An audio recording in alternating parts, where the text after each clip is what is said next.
Bonjour, Monsieur Lilian Thuram. Vous avez une brillante carrière de footballeur professionnel. Vous avez à votre palmarès un titre de champion du monde en 1998 et un titre de champion d'Europe en 2000, ainsi que d'autres titres obtenus en club. Tout d'abord, pourriez-vous nous expliquer un peu les objectifs principaux de votre visite en Chine? J'ai été invité parce que c'est la semaine de la francophonie. Donc, avec ma fondation, je dois rencontrer notamment des enfants de l'école française. J'ai eu l'occasion d'aller à Canton. Aujourd'hui, je suis à Pékin et puis nous irons à Shanghai, puis à Chengdu. Vous avez un programme de visite bien cherché et surtout dans des écoles franco-chinoises ou sportives. En fait, en Chine, les écoles accordent aussi une grande importance à l'éducation sportive. D'après vous, comment pourrait-on faire pour développer les échanges ou la coopération entre la Chine et la France pour le football, par exemple? Ben, pour le football, en règle générale, ça passe par la Fédération française de foot. C'est-à-dire peut-être que les institutions chinoises peuvent se rapprocher de la Fédération française de football pour faire des échanges, notamment sur peut-être l'éducation des professeurs, parce que c'est vrai que la France est reconnue pour sa qualité de formation, que ce soit des entraîneurs, que ce soit des joueurs. On voit que les joueurs français excellent un peu partout dans les championnats du monde. Donc ça veut dire qu'il y a une école quand même française assez reconnue.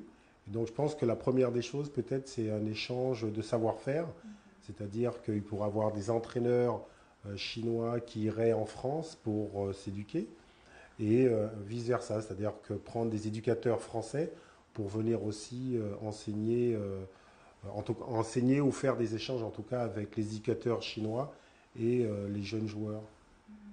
Vous étiez le meilleur défenseur du monde.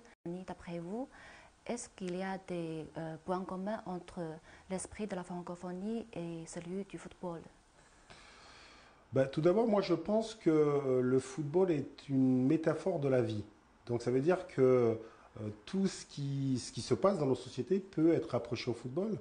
Lorsqu'on essaie de rapprocher la francophonie et le football, c'est peut-être respecter chaque individu, qui serait les joueurs de foot. Dans la francophonie, ce serait chaque pays, c'est-à-dire que chaque pays peut être porteur d'un vrai message. Après, pour faire groupe, il faut être à l'écoute. À l'écoute, c'est très important et c'est très important qu'il y ait une langue qui permette justement de faire des liens entre les personnes, de faire des liens entre pays. Et je trouve que la francophonie, c'est quelque chose d'extraordinaire. C'est-à-dire que vous pouvez aller dans beaucoup de pays, par exemple dans 84 pays qui forment la francophonie, et ben vous êtes déjà en lien avec ces gens-là parce que vous avez cette capacité d'échanger, donc par la parole, de vous écouter et aussi, ce qui est très intéressant, lorsqu'il y a l'écoute, il y a la possibilité de comprendre, et ben, on peut pacifier les choses. Parce qu'en règle générale, vous savez, lorsque vous êtes en face de quelqu'un que vous ne comprenez pas, parfois il peut y avoir des malentendus. Donc voilà pourquoi je pense que la francophonie, comme le football, c'est avant tout créer des liens pour avoir des objectifs en commun. Voici, le FC Barcelone a battu le Paris Saint-Germain 6-1. Donc, c'est-tu jamais vu dans l'histoire de la Ligue des Champions? Comme le Barça est votre ancien club et le PSG est un des clubs les plus forts en France, je voudrais vraiment savoir quels étaient vos sentiments en regardant ce match. Tout d'abord, j'ai eu la chance de voir le premier match lorsque Paris Saint-Germain a gagné 4-0. J'étais au stade, c'était assez incroyable parce que le Paris Saint-Germain a vraiment très très très bien joué. J'étais un peu triste, pour dire la vérité, parce que j'aime beaucoup le foot, mais j'aime bien quand la confrontation est sur un plan presque d'égalité. Je pense que c'est beaucoup plus jouissif pour les supporters. Le deuxième match, je dois avouer que je n'ai pas compris. Tout au début, l'équipe du Paris Saint-Germain a joué très défensif et je n'ai pas compris pourquoi, le choix de cette stratégie faite par l'entraîneur. Et c'est vrai qu'à la fin du match, c'était assez incroyable. Parce qu'on se dit comment une équipe qui a gagné 4-0 peut perdre 6-1. J'aime beaucoup Barcelone, j'aime beaucoup Paris, mais je trouve que ouais, c'est difficilement acceptable qu'une équipe perde 6-1. Voilà, donc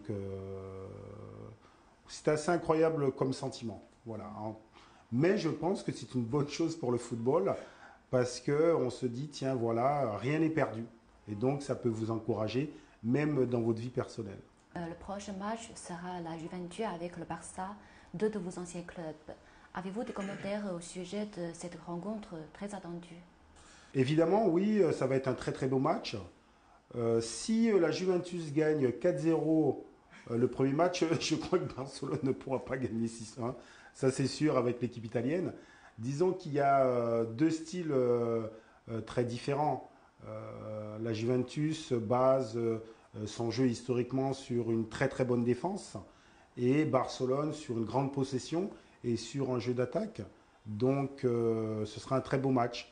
Sachant qu'il n'y a pas longtemps, la finale de la Champions League avait été gagnée par Barcelone contre la Juventus. De mémoire, je crois que c'était 3-1. Et donc, ce sera sûrement une volonté de revanche qu'il y aura du côté de la Juventus de Turin. Non, j'ai pas de favori. Vous savez, dans le football, beaucoup de choses peuvent arriver. Donc, non, j'ai pas de favori. Mais vous savez, en règle générale, très souvent, ce sont les mêmes équipes qui gagnent. Donc, il y aura sûrement le Bayern, sûrement le Real de Madrid, Barcelone. Voilà, je pense qu'il y aura l'Atlético de Madrid aussi. Donc voilà, ce sont ces équipes qui reviennent souvent. Pour le moment, l'équipe de France est première de son groupe au premier tour préliminaire de la Coupe du Monde de 2018. 20 ans après votre sacre de champion du monde avec les Bleus, qu'attendez-vous d'eux pour l'année prochaine? C'est vrai que l'équipe de France traverse un très bon moment. Elle a été en finale du championnat d'Europe. Malheureusement, elle a perdu contre le Portugal. Je pense que l'équipe de France a des grandes chances pour la Coupe du Monde 2018. Il y a une très bonne équipe, il y a un très bon entraîneur et surtout les joueurs sont très très jeunes. Donc ils vont arriver lors de cette compétition. Je dis qu'ils vont arriver parce que je pense qu'ils vont se qualifier. Je ne vois pas l'équipe de France être éliminée pendant ce groupe. Et j'espère qu'ils vont faire des choses très très bien.